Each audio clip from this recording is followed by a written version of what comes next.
There are crimes so disturbing that the human mind refuses to fully accept them. Not because they are impossible, but because accepting them means admitting something terrifying. That monsters do not always hide in the dark. Sometimes they live quietly, patiently, waiting. Tonight's story is not a legend. It is not folklore. It is not exaggerated.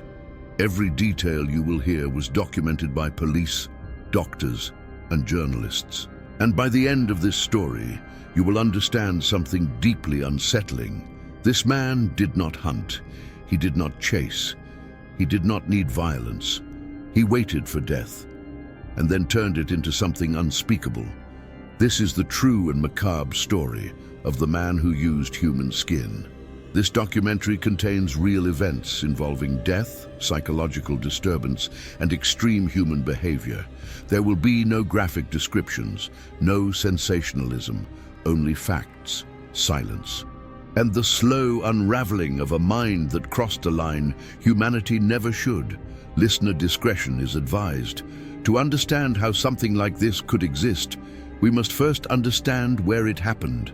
A small rural town in the American Midwest, a place defined by routine, by repetition, by familiarity. People woke up at the same time every morning. They waved at the same neighbors. They attended the same churches.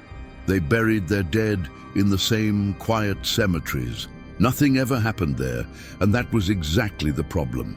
He lived alone, just outside the center of town, a modest house, no decorations, no sign of wealth or struggle. He wasn't unfriendly. He simply didn't exist in people's minds. Store clerks remembered his face but not his name. Neighbors remembered his presence but not his voice. He was invisible, and invisibility is the greatest shield a monster can have. Long before the house became infamous, long before investigators would struggle to describe what they found inside, there was a child, a lonely one. He grew up in an emotionally barren home. Affection was rare, punishment was not. His mother was distant, controlling, and cold. His father was absent, physically and emotionally. There were no conversations about feelings, no safe place to process fear, curiosity, or confusion, only silence. While other children avoided funerals, he watched them closely. He was fascinated by stillness, by bodies that no longer resisted, by faces frozen in expressions that never changed. Death didn't scare him, it calmed him, and no one noticed how wrong that was.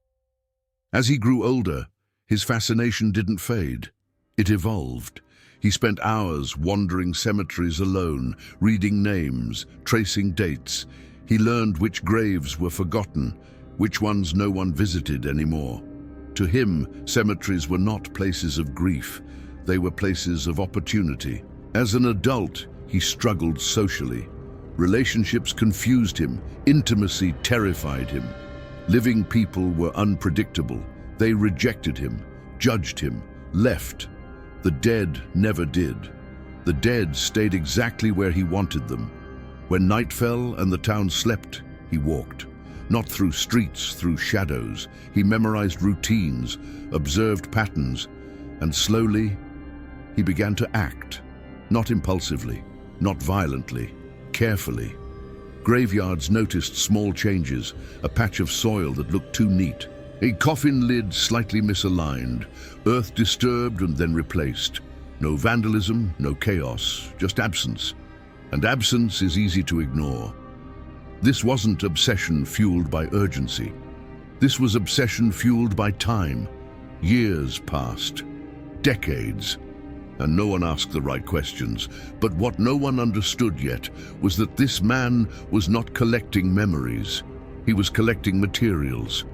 And when authorities would finally step inside his home, they would realize this wasn't a crime of impulse. It was a project, a lifelong one. The house stood quietly on the edge of town. It always had.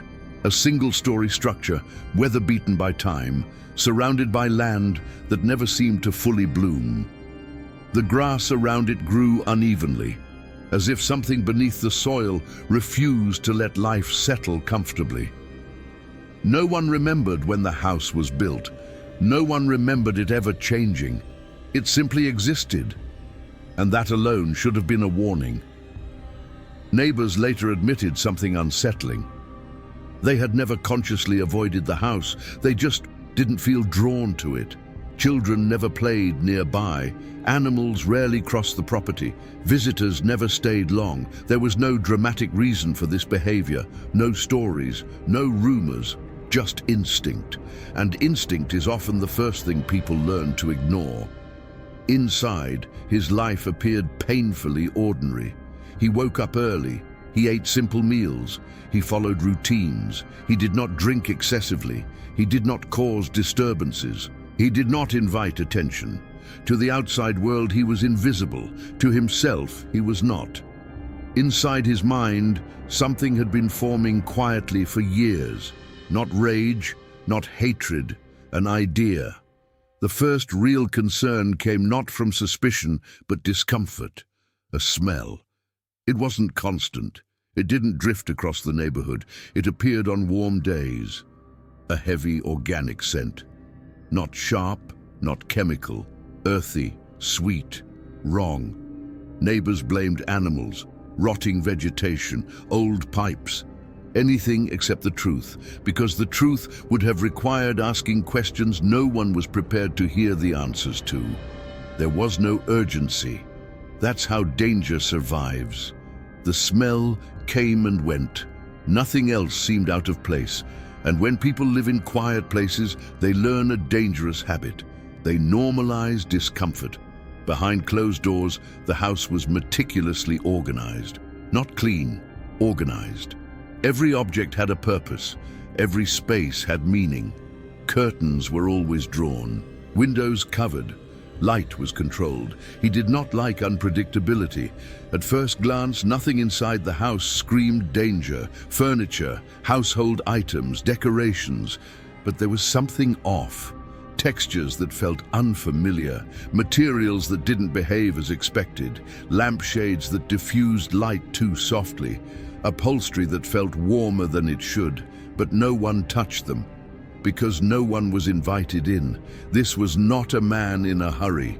He planned in years, not days. He observed patterns, which graves were visited, which funerals drew crowds, which deaths were noticed, and which were quietly forgotten. Time was his greatest ally. At night he left the house, always alone. He did not rush. He did not panic.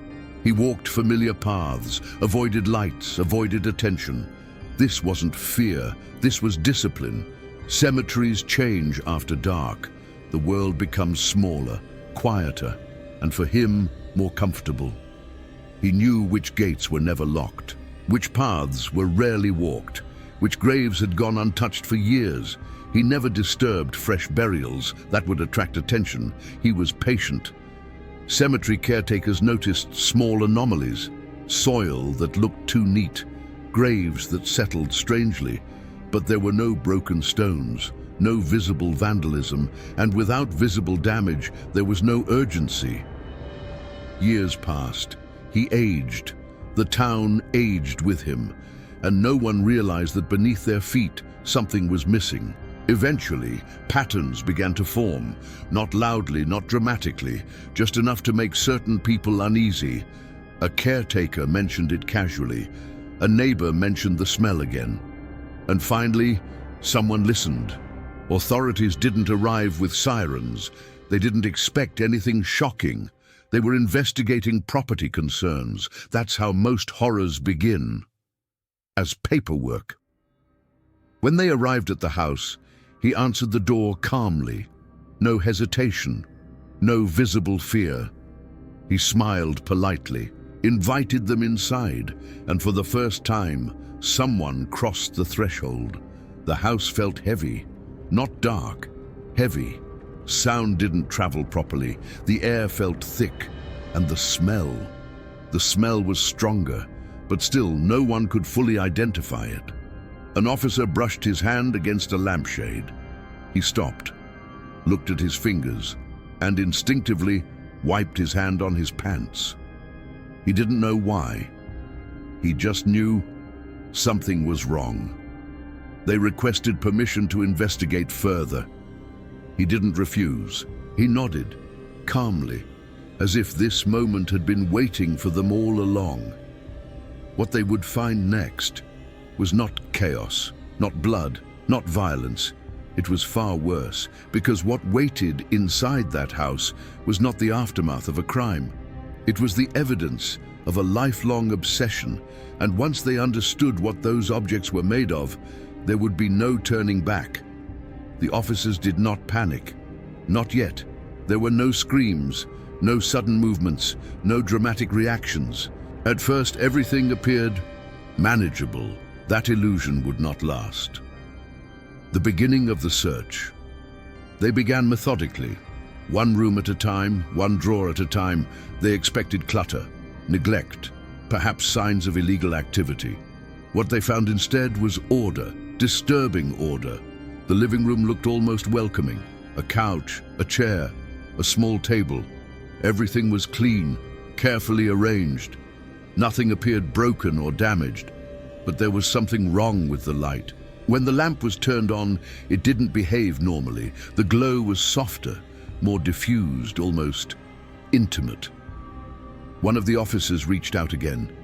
This time he pressed his fingers more deliberately against the lampshade. It was warm, not from the bulb, from the material itself. He froze, slowly pulled his hand away. No one spoke, because everyone felt it.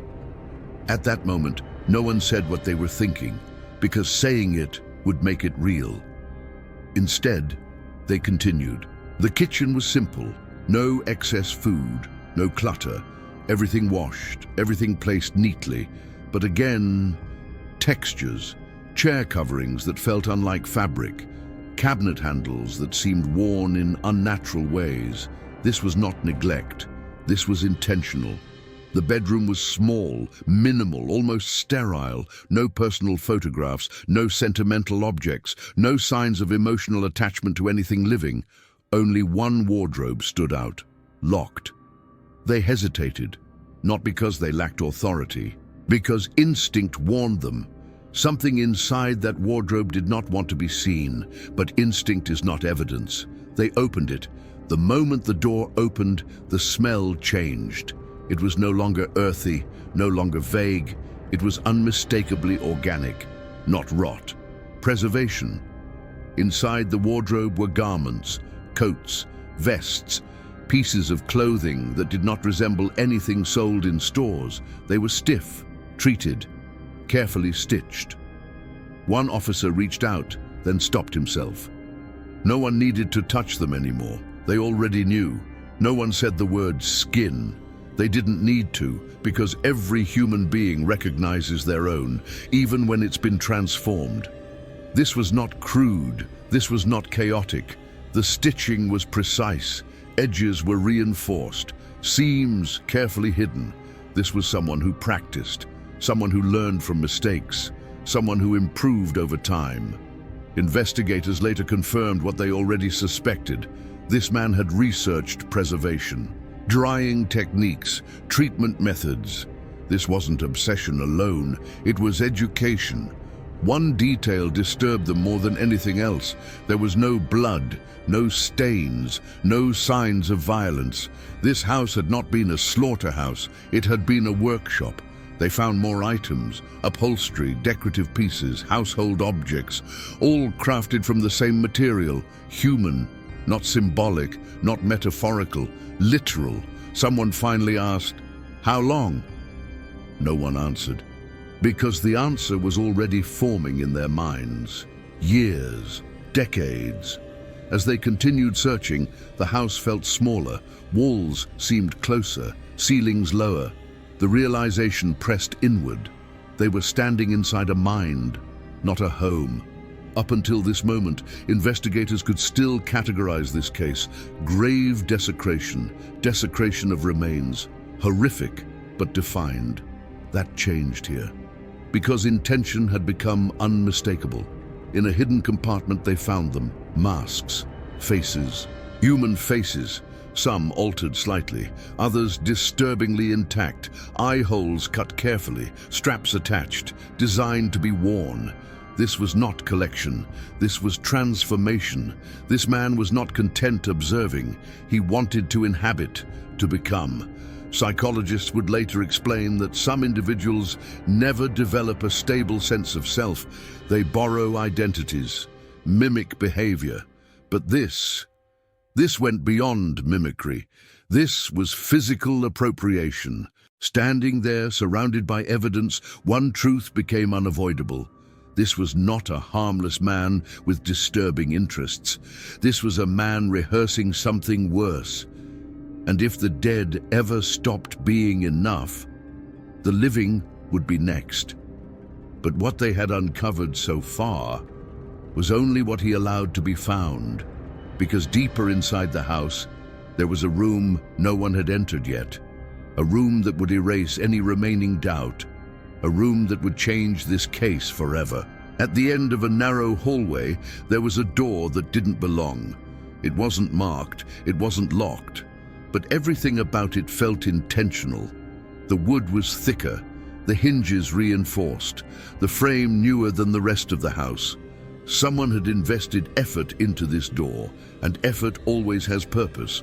The officers stopped, not because of protocol, not because of fear, because something in the human brain recognizes thresholds. Crossing that door felt like crossing from observation into participation, from investigation into violation. But they stepped forward anyway. They had already come too far. The air changed immediately. It was colder, heavier, not the smell of decay, not rot, preservation, the kind of air you find in places where time has been deliberately slowed. The room was small, no windows, no furniture, just walls. At first glance, it looked unfinished, until they realized the walls were not bare. The surface covering the walls was not paint, not wallpaper. It was organic, stretched, treated, carefully attached. Human skin, preserved and arranged with disturbing symmetry, not randomly, deliberately. As if this room had been designed to be entered slowly, to be absorbed. Sound behaved strangely here. Voices felt muted, footsteps dull, as if the room swallowed noise. No one spoke, no one needed to. This wasn't just evidence. This was intention made physical. There were no tools in the room, no knives, no containers, nothing that suggested violence, because violence was never the point. This room was not about destruction, it was about transformation. At the center of the room was an empty space, just enough room for a person, no chair, no bed, a place to exist, to wear, to become. Investigators would later conclude this was where he came to inhabit what he had created. Along one side of the room there were hooks, carefully installed. Each one evenly spaced, and hanging from them, faces, human faces, some male, some female, some stretched, some altered. Noses reshaped, cheekbones widened, mouths adjusted slightly, not damaged, improved, as if he was refining versions of humanity. This was not a man trying to scare. This was not someone playing a role. This was experimentation, trial and error, an attempt to solve a problem only he understood. Psychologists would later explain what investigators felt instinctively. This man never formed a stable identity. He didn't know who he was, so he tried to wear others, literally. Standing inside that room, one thought dominated everyone's mind. If this was done with the dead, what was stopping him from moving on? Because obsession does not remain static, it escalates. When he was asked about the room, he didn't deny it. He didn't resist. He simply said, "I wanted to feel close, not powerful, not superior. Close." That word unsettled investigators more than any confession ever could. Word spread quickly. Neighbors who once ignored him now avoided eye contact. Parents kept children indoors. People replayed every small interaction they had ever had with him, wondering how close they had come. The house was sealed, evidence catalogued, and yet Nothing felt resolved, because what had been uncovered didn't fit into any familiar category. This wasn't rage. This wasn't revenge. This was something quieter, colder. One question haunted everyone involved. Where did it all come from? The amount of material alone made coincidence impossible. This wasn't occasional. This was systematic. Authorities expanded the investigation, not just around the house, but outward, into cemeteries, into death records, into forgotten names. And slowly, a timeline began to emerge. This was no longer just a case about a man.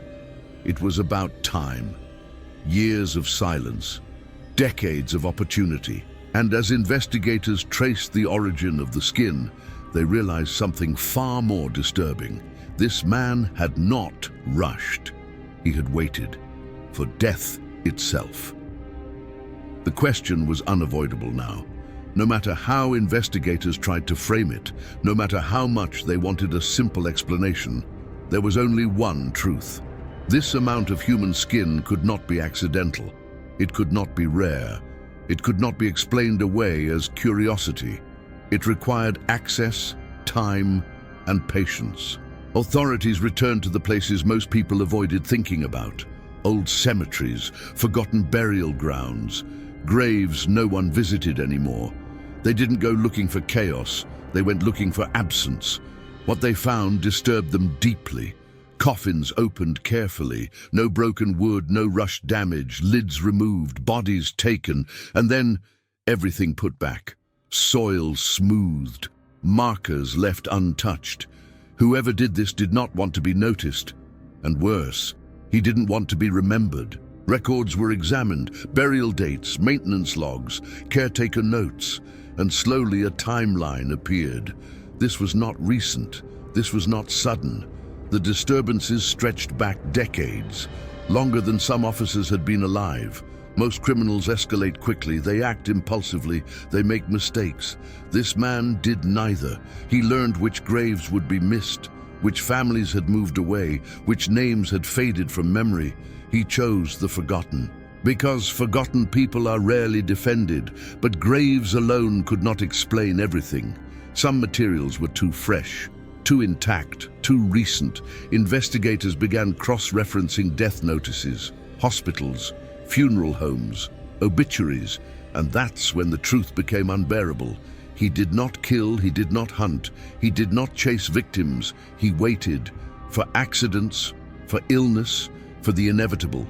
He studied death the way others study weather, predicting patterns, observing cycles. And when death arrived, he arrived shortly after. Legally, this complicated everything. Emotionally, it destroyed it. Because this wasn't rage, this wasn't cruelty in the traditional sense. This was exploitation of the inevitable, of mortality itself. Psychologists would later identify a crucial pattern. He was terrified of the living.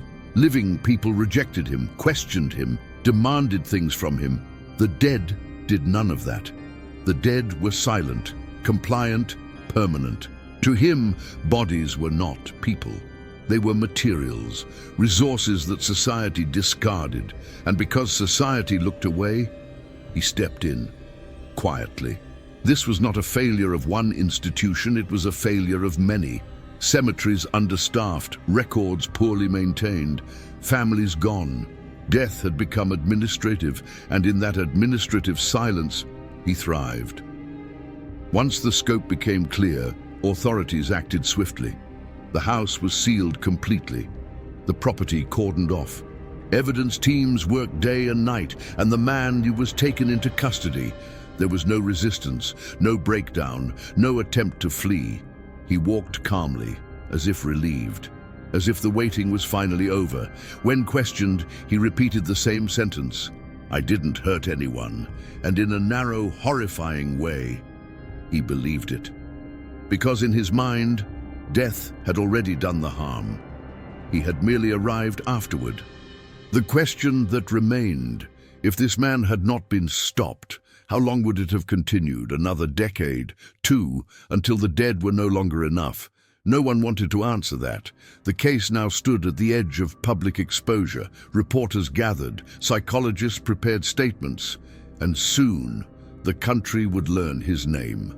A name that would permanently change how America understood horror.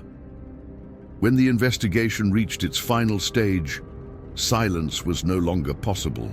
What had been discovered could not remain contained within police reports and sealed evidence rooms. The scale of it was too large, too disturbing, too human, and soon the country would learn who this man was. Until this moment, he had been invisible, a quiet figure, a forgotten neighbor, a man without importance. Now, his name would be spoken everywhere. His name was Ed Gein. And with that name came a realization that unsettled the nation. The monster did not come from the shadows of society. He came from its margins. Newspapers struggled to find words. Headlines avoided details at first, then failed to contain them.